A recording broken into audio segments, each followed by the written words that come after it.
My talk is a continuation of Chaitra's talk. That's why he has made my task easier. He has introduced certain ideas which are essential to follow this talk. So, this is about certain interpretations of bhakti in the modern studies. So, it's not that everyone is doing writing bhakti about bhakti in the same way. Writings on bhakti actually they are very vast. There are different kinds of writings, but there's a particular type of writing which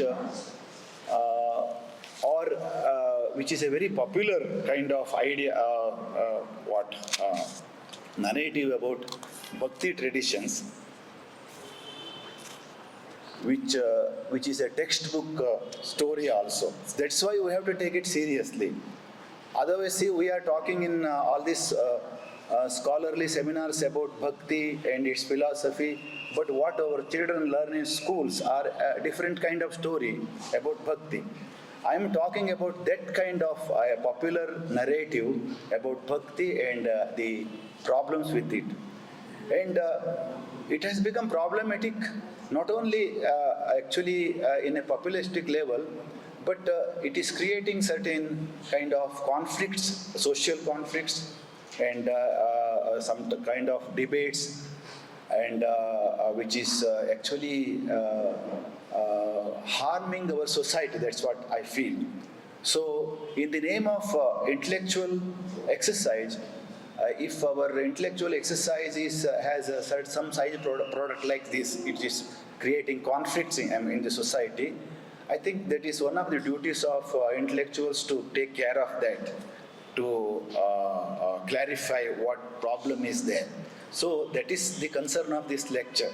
So I am talking about the established opinions, and I am talking about the problems of established opinions of one kind of bhakti writing which shapes the popular understanding of bhakti. Because of the textbook, it has become textbook story in India. So this is actually Chaitra has already introduced. It says that bhakti is a revolt against Brahmanism. It's a movement, especially revolt against Brahmanical tradition.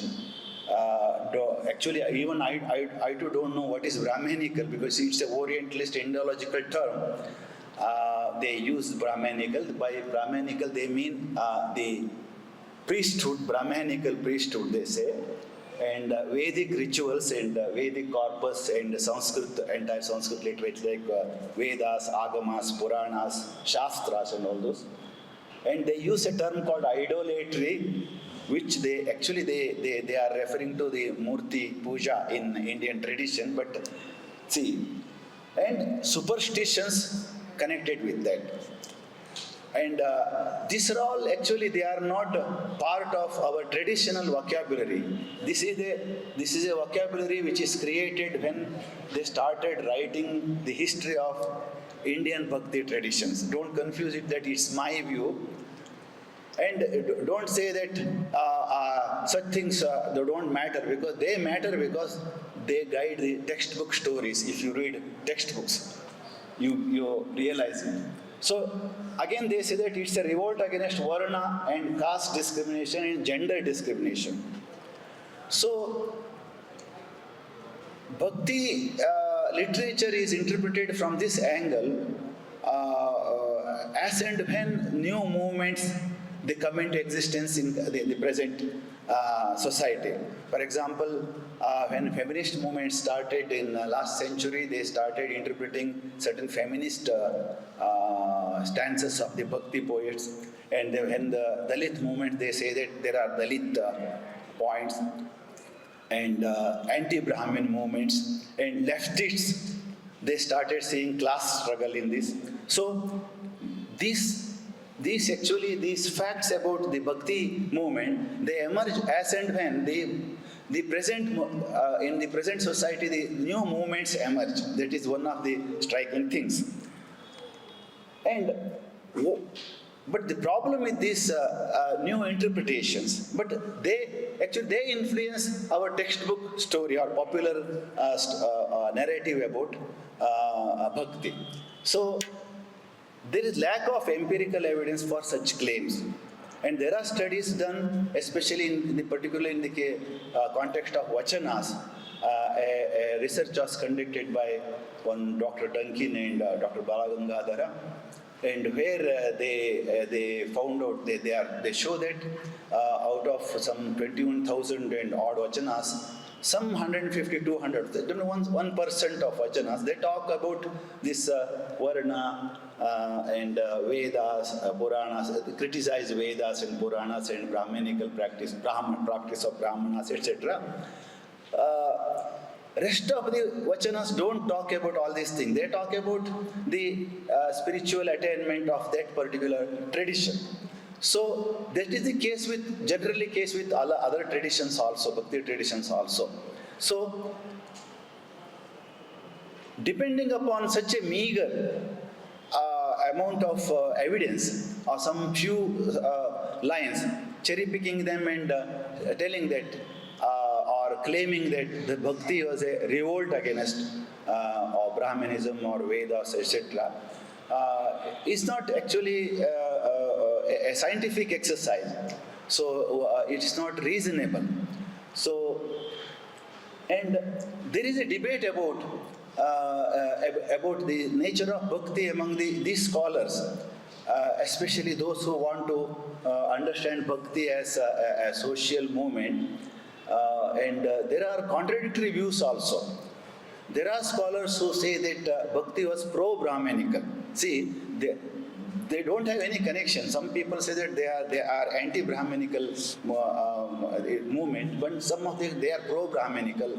So they were the tools of Brahmanical hegemony, like right from D.D. Kosambi and till the recent scholarship, they have shown that there is no sufficient evidence to say that they were anti-Brahmanical movements, because there are stanzas which are pro-Brahmanical.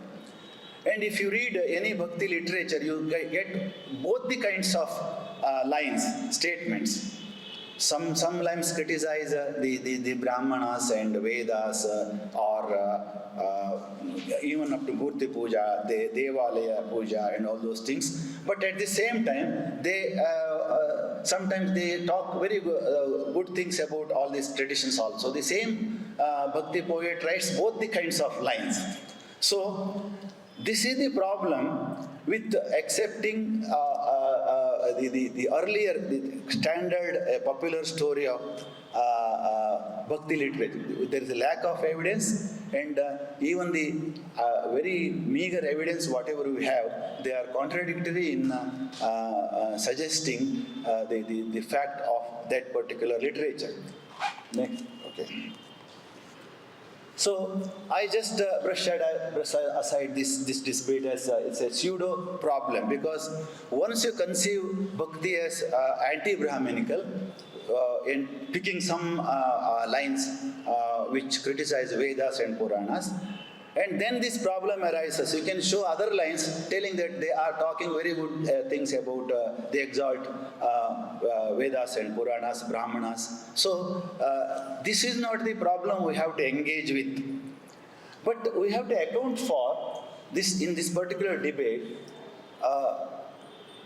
why such lines appear, why the lines which criticize Brahmanical practice, Brahmanas, and which condemn certain rituals or certain activities as Damba or Maudhya.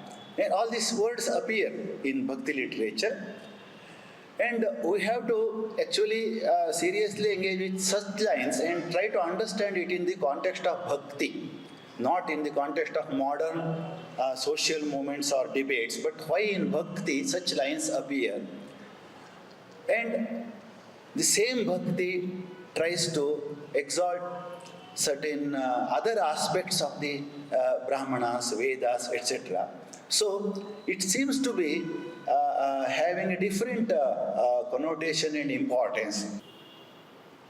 to have an understanding of both these kinds of lines, which criticize and which praise the Brahmanas, Vedas, and these our Indian traditions, we have to remember that they are basically their adhyatmic paths.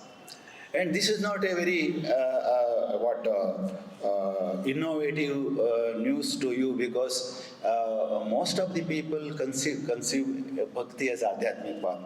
But those who are trying to interpret it in a different way, like as I told you earlier, who deny that it's adhyatmic path, they are specifically, they just they want to establish that it is a social movement and anti-caste and Varna Brahmin movement.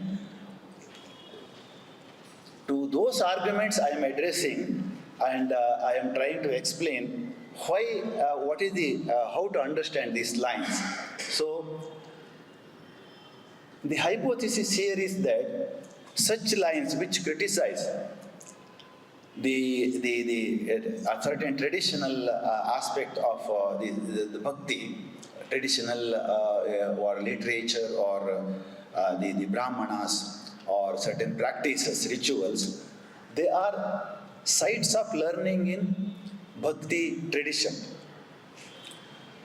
So, bhakti literature brings it in the form of self-criticism.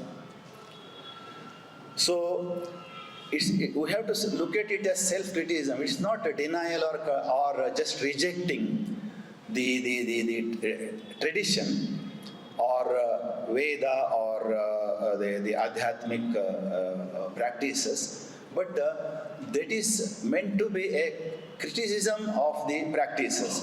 Why such criticism is essential for an adhyatmic tradition? So, because in adhyatmic, see, as earlier Chaitra mentioned, the Indians talk about these two, mainly two kinds of satyas, paramarthika satya and vyavaharika satya. Adhyatma is a pursuit of paramarthika satya. So, this paramarthika satya, or jnana, what they call, or they may call it as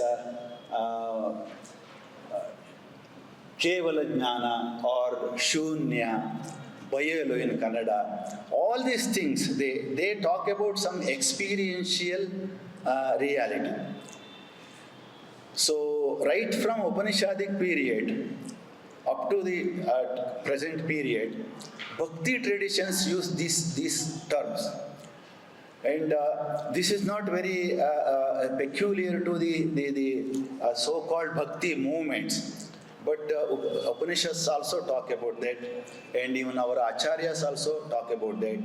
Even the traditions like Buddhas and Jainas, if you read their literature, they also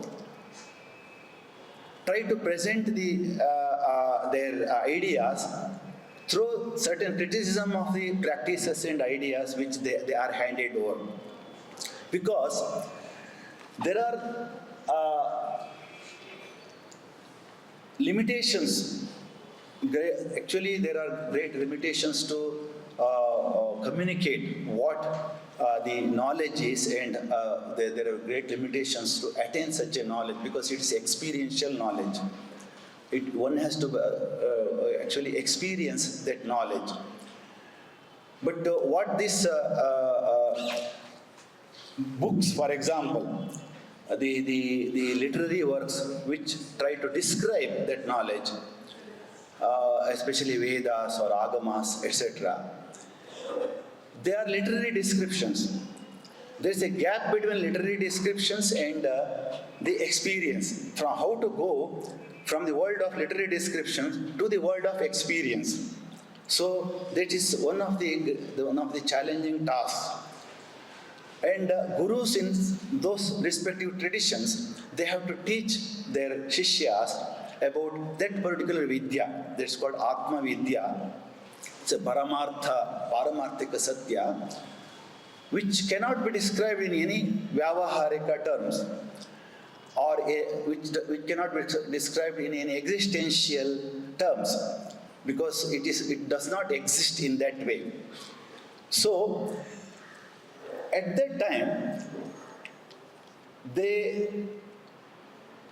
there's every possibility that there are hurdles to learning.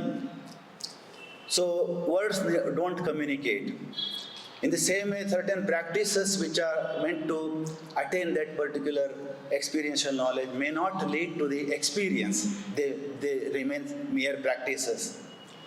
Or certain rituals, they become mere rituals and mechanical. They don't lead to the experience.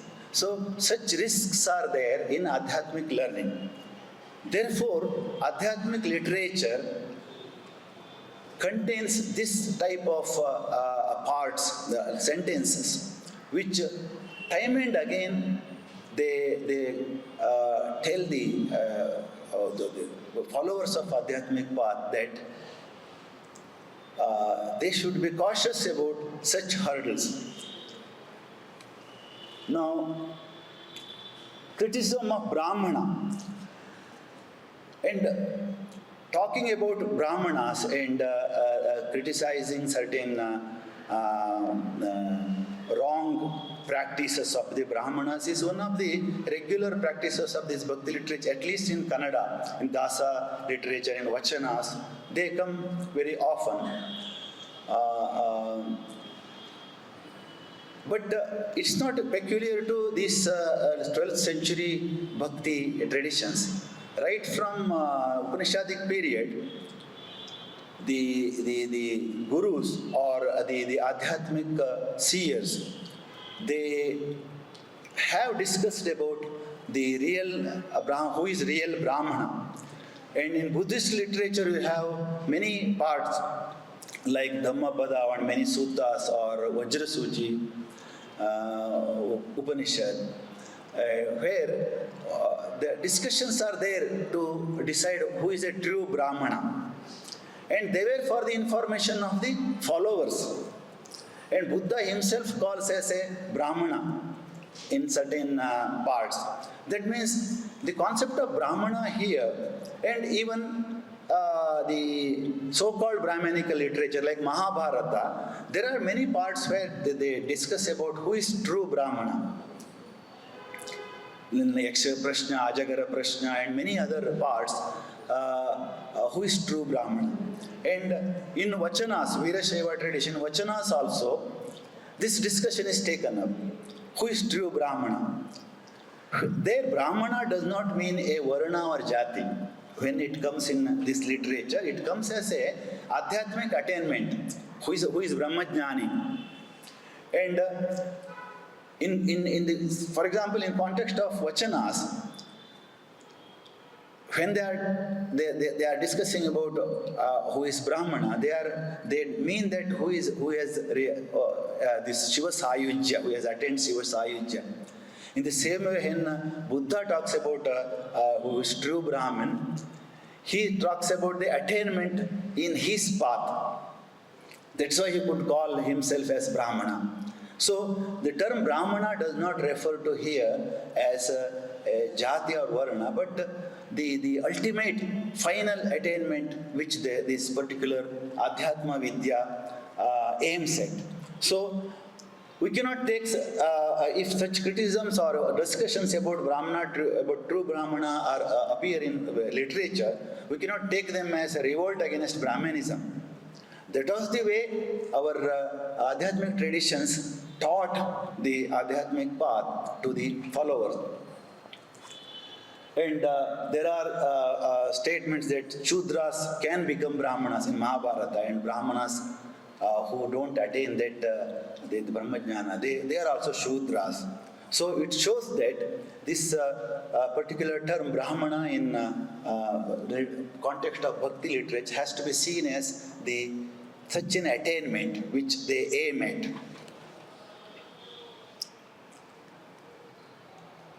And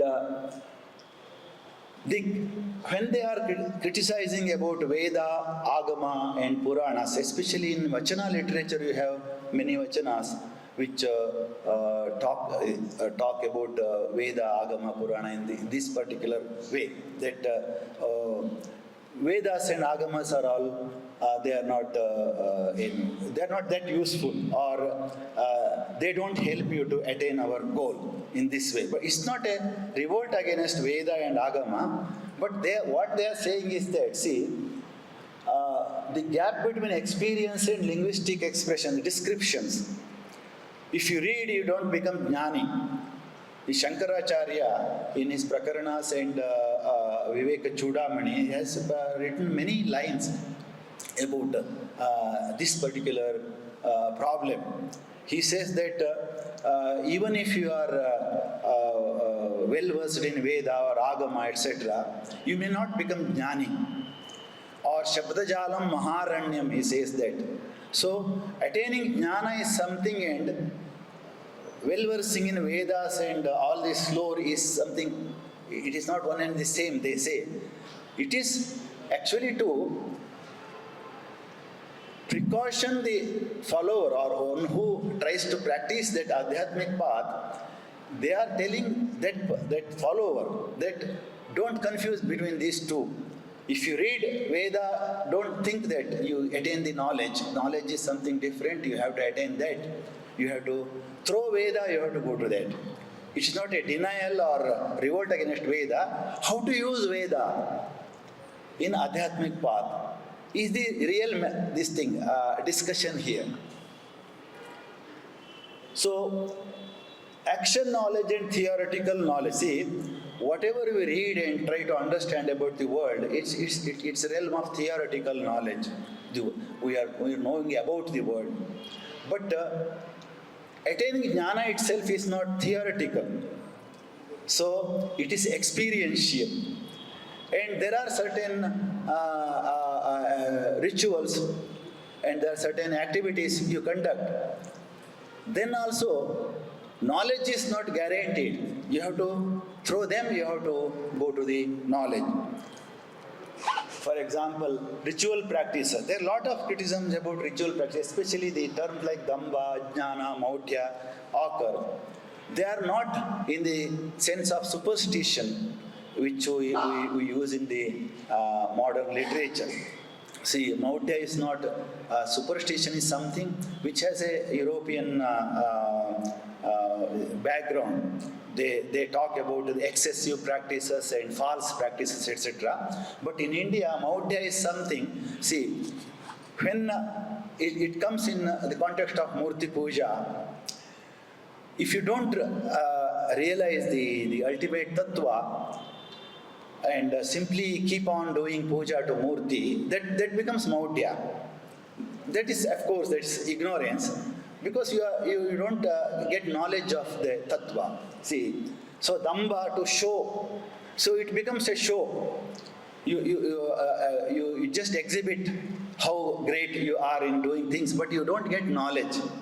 You see, so to point out that difference, they are bringing such criticisms about the practices. So it is not revolt against the traditional practices. It is a care to see to it that the practice leads to the attainment.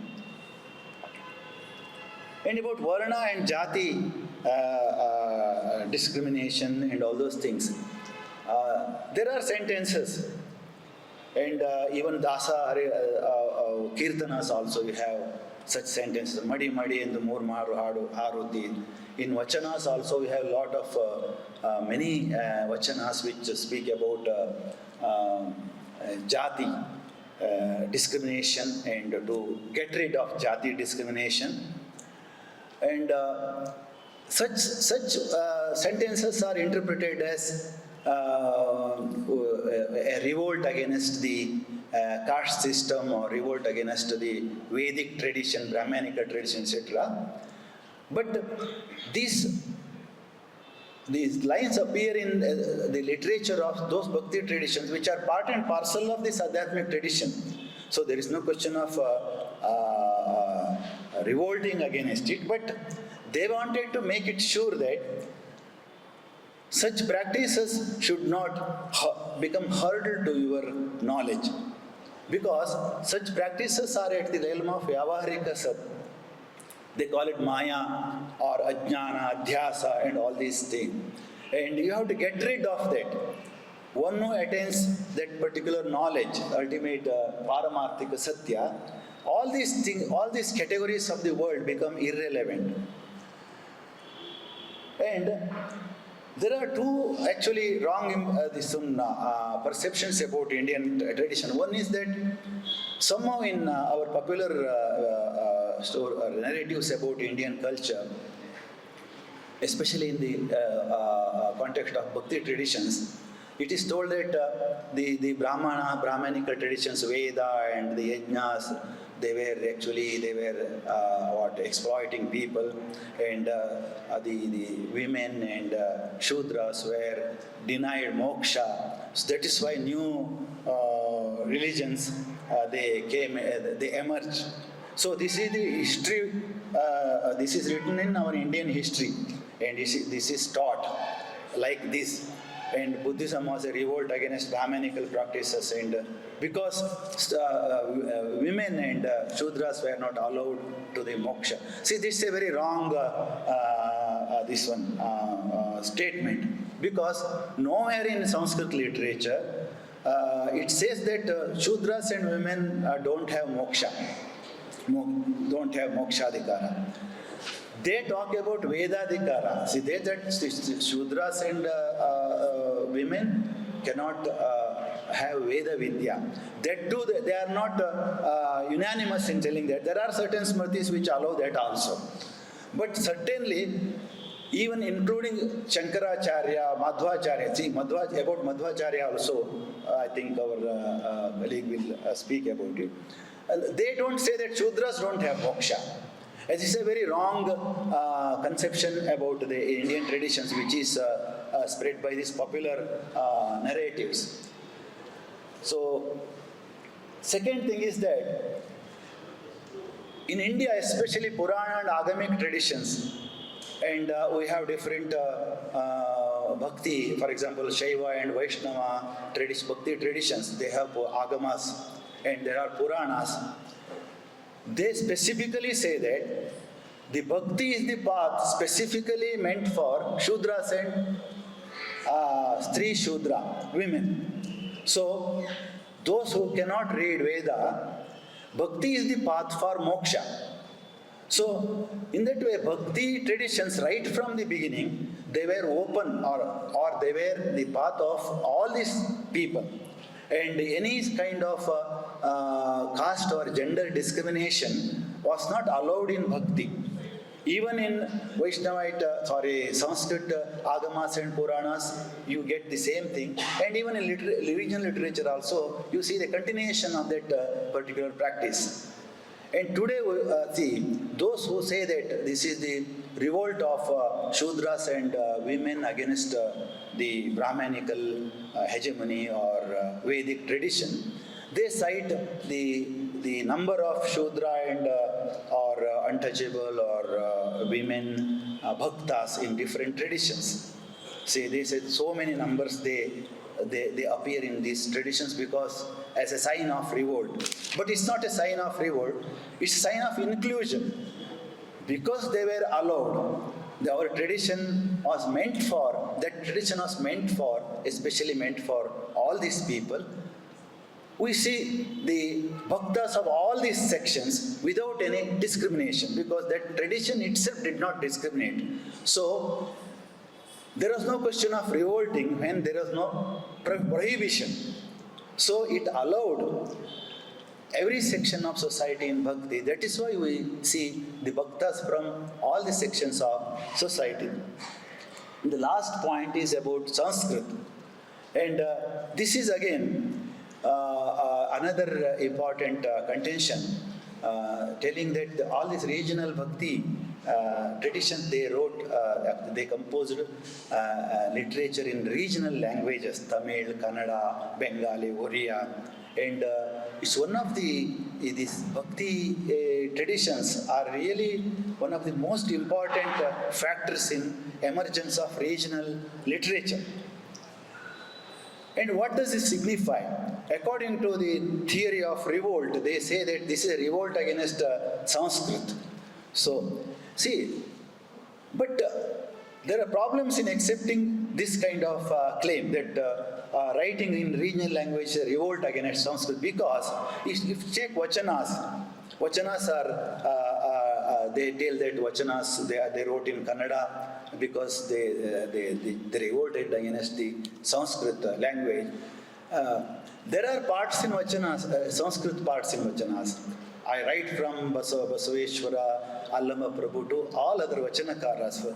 They say that for lower caste Vachanakaras also quote agamic stanzas, and then sometimes base their Kannada stanzas on agamic stanzas, and they cite agamic stanzas as proof for the statement. And this is the case with other regional literature also. Many studies have, for example, on Martin Farek, he studies about Chaitanya movement. He comes up with the same argument. So this is the case generally with even Varkari movement, Jnaneshwari, for example, you take. See, they were not opposed to Sanskrit, or it was not a revolt against Sanskrit. It was actually an attempt to bring the Sanskrit literature into the regional context, because the context of these Bhakti traditions in these regions were the context of a vernacular language. To communicate these people about these ideas of this tradition, they used the regional language and they communicated it. They became popular because of that. And this idea that Sanskrit, the revolt against Sanskrit is actually, it has emerged from a wrong belief that the women and Shudras are denied of Sanskrit learning, and they did not teach Sanskrit. There was prohibition for women and or Shudras to learn Sanskrit. This again is a wrong conception, because we have no evidence for that. There are statements saying that women and Shudra should not learn Vedas, but there is no statement that women Shudra should not learn Sanskrit in early literature. My friend Chaitra and his colleagues have conducted some study about that. They have come out with this thing. So in the case of early India, pre-17th century India, otherwise you would not have found the figures like Kalidasa, for example, whatever may be his background historically, but people believe that he was from Kuruba or some other such communities. And there are so many ladies who were well versed in Sanskrit. They wrote kavyas in Sanskrit. It was not possible if Sanskrit was prohibited to women and Shudras. See, because of this wrong conception, when they were conceiving this Bhakti movement as a revolt against Brahmanism, they thought that, okay, they wrote in Kannada or Tamil because they were revolting against Sanskrit. So these are some of the explanations we can provide.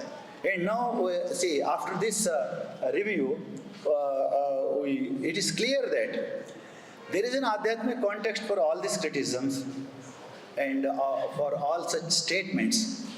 And Bhakti traditions, whether it was in ancient period or medieval period, they had actually, mainly they had an Adhyatmic pursuit. And a literature was produced for Adhyatmic learning. And we have clear references to say that in Vachanas or in Dasa Sahitya, because when gurus or people who are in the position of gurus, when they or who have seen seers, who have attained that knowledge, if they have to teach their followers or enlighten the people about that, they use different strategies. This is one of the strategies, and of self-criticism, and one has to learn when he is in Adhyatmic path, when he is learning about how to attain the goal of that particular Adhyatmic path, he should also be aware that his reading or his practices or his rituals may become hurdle to attain that knowledge. So, only to precaution the followers or to make them aware of these hurdles and this kind of traps which may avoid them or which may deny them the goal of that particular path. These such lines are time and again they are repeated in Bhakti literature. So, I am addressing that particular interpretation of Bhakti literature as which says that it's revolt against Brahmanical or Sanskrit tradition. So, we can explain the lines in this way, in this, or we can give some certain explanations, propose some explanations, and understand why such lines occur in Bhakti literature. Not because of revolt, because of it is a path of Adhyatma. So they wanted to precaution the followers about all these hurdles. Thank you very much.